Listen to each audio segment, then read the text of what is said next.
the late great Dick Gregory, comedian. Rest in peace. He passed away maybe some couple years ago. But he had a book called Defining Moments in Black History, Reading Between the Lines. It's on Audible if you guys want to check it out. Let's get into this chapter where he goes in on Bill Clinton and dropping some game, man. Let's get into it. Bill Clinton. If I could talk to Bill Clinton, I would apologize to him on behalf of black folks. Hear me out now. Black folks tricked him. The first black president. They went in that big old black pot and said, "Here, white boy, you're black." And then they went back in that black pot and said, "Here, Obama, you ain't black enough." What kind of foolish behavior is this? You should don't hear the Ku Klux Klan telling Obama he's too white. I'd apologize to Bill Clinton because black folks tricked him. They've got him so confused he set up his office around black folks in Harlem. It only sped up gentrification, and now most of the blacks have been displaced.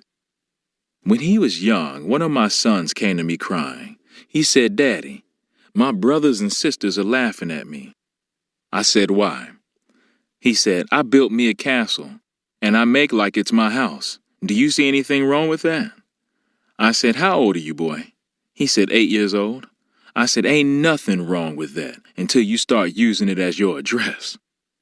So I tell Bill Clinton there's nothing wrong with being black as long as you're only playing. But when you try to use it as your address. I've got some questions for Bill Clinton. Have you and your wife and daughter ever been standing on a street corner in New York and had a cab pass you by because you were the black president? Has Chelsea ever been pulled over by white police because her daddy's the black president? Mr. President, do you know what it feels like to be a black person, to be a congresswoman or lieutenant governor or somebody with 12 doctorates and be driving down the street and hear the police siren? You start squeezing that steering wheel tight and they pass by you and you thank God? Damn, thanking God. You didn't do anything wrong in the first place. Looking for a professional photographer for your next big event? Need video of your special day? Then look no further. For $100 an hour, have a professional photographer or videographer shoot your wedding, birthday party, quinceañera, bar mitzvah or bat mitzvah, anniversary party, or whatever your special occasion may be. Highlight your event with professional, crisp photos and video. Check out Charles Arness Photography on Instagram as well as book us for your next event. Must live in the Southern California area.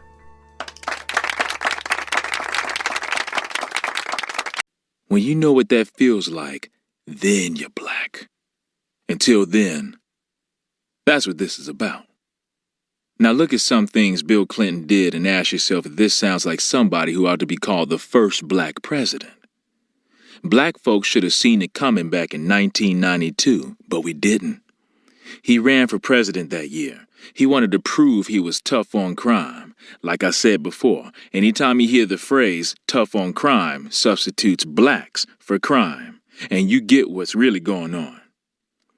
Before the New Hampshire primary, Clinton flew to Arkansas to oversee an execution because he was still the governor there.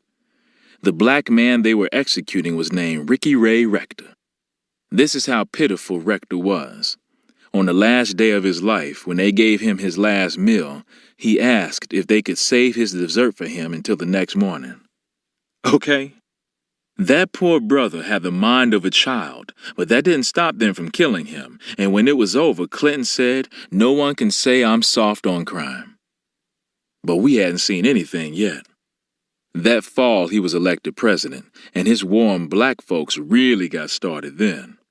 He scrapped aid to families with dependent children and replaced it with temporary assistance for needy families.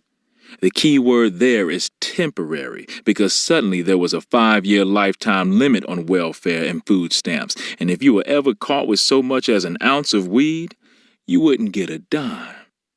You also wouldn't get into public housing if you were caught holding or selling drugs. So if you got locked up, you might as well have stayed locked up. Because if you got out of prison and your only plan was to head home to the projects, you would be homeless Not that there was much public housing left once Clinton got through. The money they had used to build projects, it went to building prisons instead. And which people do you think those prisons were for? There's your first black president. Al Sharpton, the Pope, and white supremacy. Let me show you something about how white supremacy works. Before I do, I've got to say a few things about Al Sharpton. Did you know that he is probably the most powerful black person in America? He had a TV show on a white network, MSNBC, 5 days a week. Now it's just on Sundays, which meant that a black man was talking to millions of Americans every day. Every time there's a racial situation in New York City and it looks like there's going to be trouble, they go get Al to cool things down. Say what you want about that brother. He is an American original. Where does somebody like him come from? He was born in Brooklyn in 1954. He preached a sermon when he was 4 years old, was ordained when he was 10. That little boy went on tour with Mahalia Jackson.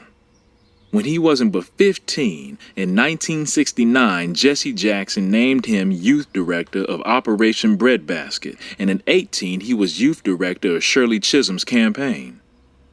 The man could draw attention like nobody you ever saw. He was an attention magnet, and he used that magnetism to keep the focus on what was happening to black people. If something happened to black folks in New York City, there was Al.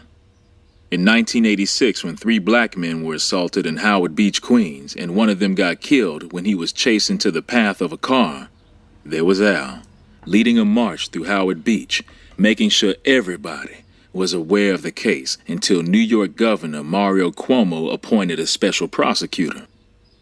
In 1989, when Yusuf Hawkins, 16 years old, got shot and killed in Bensonhurst, Brooklyn, there was Al, leading marches.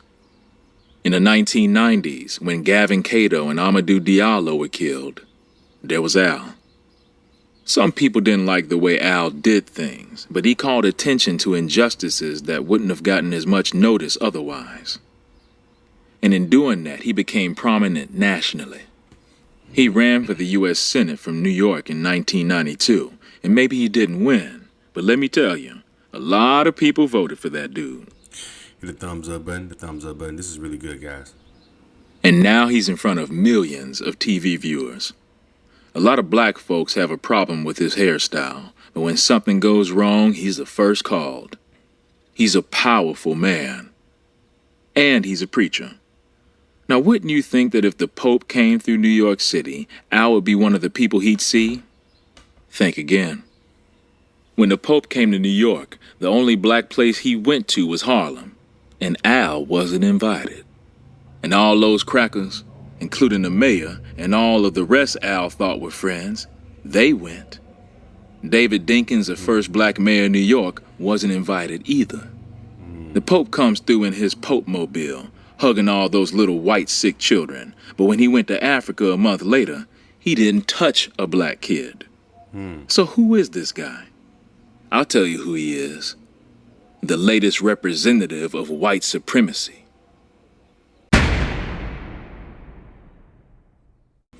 Anyway, he going in, man. This is, if y'all want to hear the rest of it, go ahead and check it out on Audible.